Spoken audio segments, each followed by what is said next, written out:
Yeah, I'm here in the European Parliament in Brussels with Liberal Democrat MP Baroness Ludford.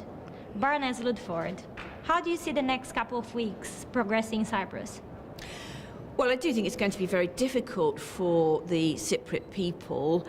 Hopefully the banks will reopen as scheduled so that normal life can resume in terms of people's personal banking needs, withdrawing cash, going shopping, and making purchases, and also, of course, that businesses, normal commercial banking can resume.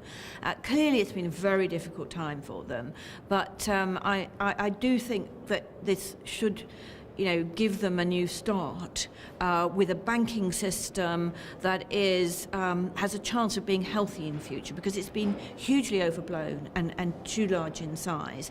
And the Eurozone, led by Germany, is in fact lending 10 billion euros, which is a lot of money.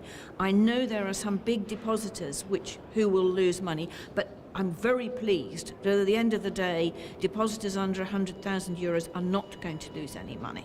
Yeah. However, the agreement left a lot of questions unanswered as to when and how will the banks open. Well, my understanding is they're supposed to reopen in a couple of days' time, and I hope that will be kept too, because what we don't want is a panic.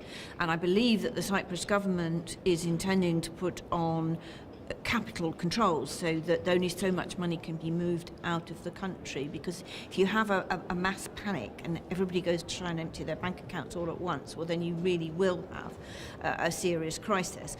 I don't think it's been particularly well handled.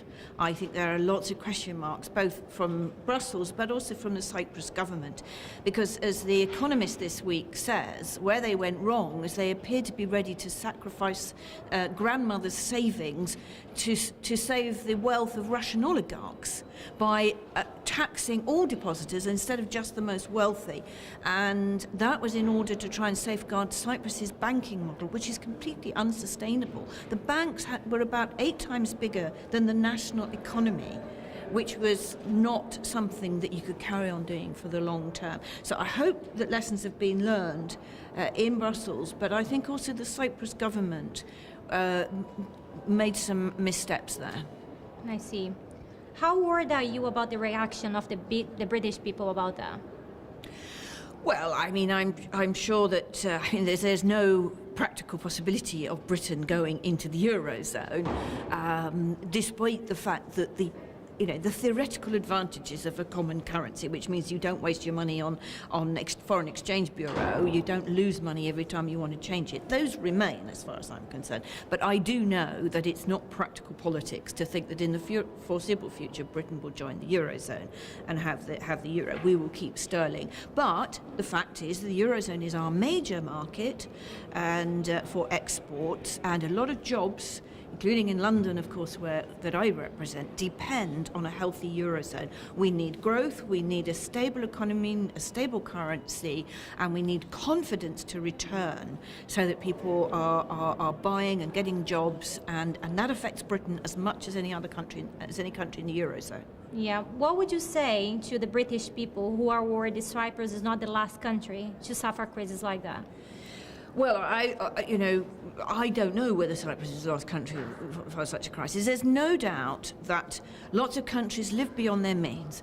There's also no doubt that when the Eurozone was set up, the common monetary system, they should have been stricter on the criteria that countries had to keep their level of deficit and debt to a certain limit. Actually, it was France and Germany a decade ago which refused to accept those rules. So it was the big countries which were the main sinners. But a decade later, all that is unfortunate. The chickens are coming home to roost, as we say, in that the countries, and it's largely the southern countries, but also Ireland, which either had a banking crisis, property bubbles, too much credit in the private sector, or too much debt in the public sector, and the two have interacted in a way that, not being a famous economist, I'm not able to fully appreciate, but they have come together to create there wasn't enough money to pay for all the debts. And something has to be done about that. Britain knows that as well. We're struggling to try and cut our deficit and debts. We've lived above our means, as the phrase. So too many countries in Europe, Britain, but also countries in the Eurozone. We've all got to pull our horns in and hope for a more sustainable economy in the future. Baroness Ludford, thank you for speaking to us. It's a pleasure. Thank you. Thank you.